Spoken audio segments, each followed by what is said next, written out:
Assalamualaikum warahmatullahi wabarakatuh.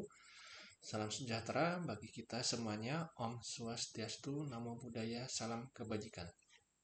Selamat berjumpa kembali dalam kegiatan praktik melalui tutorial online pada Fakultas Sains dan Teknologi, khususnya program studi Sistem Informasi. Perkenalkan, nama saya Mamu Andri Senubekti, Eskom Mkom.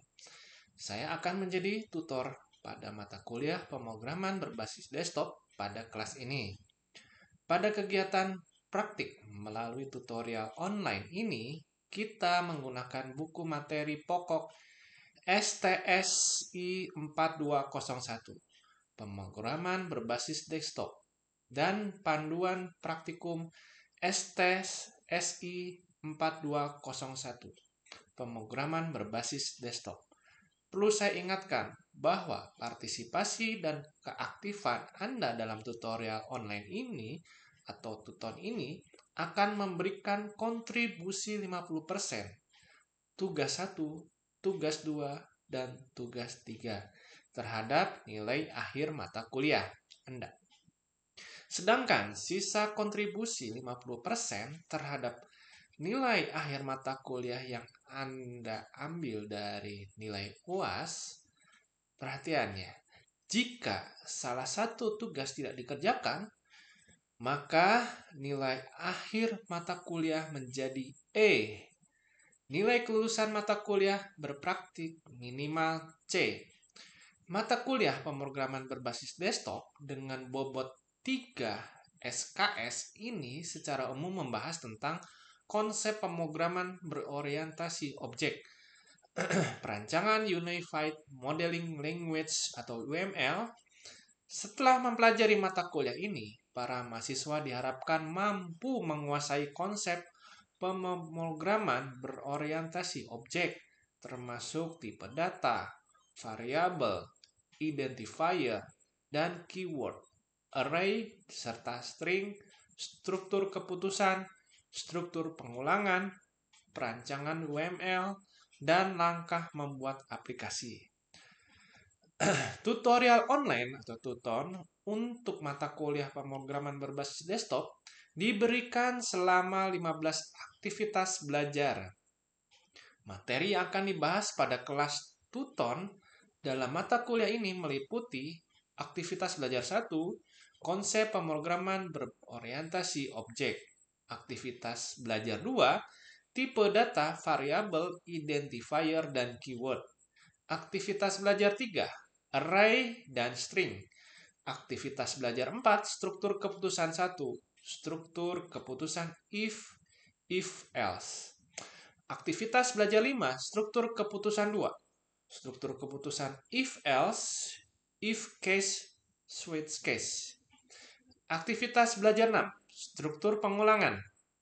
Aktivitas belajar 7, Unified Modeling Language atau UML 1, itu konsep UML. Aktivitas belajar 8, Unified Modeling Language atau UML 2, itu perancangan UML. Aktivitas belajar 9, pemrograman berorientasi objek 1, abstraction dan interface. Aktivitas belajar 10, pemrograman berorientasi objek 1, inheritance. Aktivitas belajar 11, pemrograman berbasis objek 2, encapsulation. Aktivitas belajar 12, pemrograman berorientasi objek 2, polymorphism. Aktivitas belajar 13, pemrograman berorientasi objek 2, exception, I/O, operasi file. Aktivitas belajar 14, membuat aplikasi, graphical user interface. Aktivitas belajar 15, yang terakhir, membuat aplikasi database. Secara gambaran umum, aktivitas belajar di mata kuliah berpraktik ini sebagai berikut. Yang pertama, belajar mandiri dan tugas. Mempelajari skenario praktik bimbingan online, mempelajari BPSTSI 4201, pemrograman berbasis desktop, mengerjakan tugas 1, tugas 2, dan tugas 3. Yang kedua, tugas-tugas yang harus dikerjakan secara mandiri. Yang pertama, tugas 1, rekaman dari pelaksanaan praktik tugas 1. Tugas 2, rekaman dari pelaksanaan praktik tugas 2.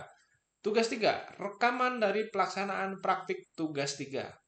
Yang ketiga, berperan serta secara aktif dalam tutorial atau bimbingan melalui tutorial online atau tuton dilaksanakan secara asinkronus.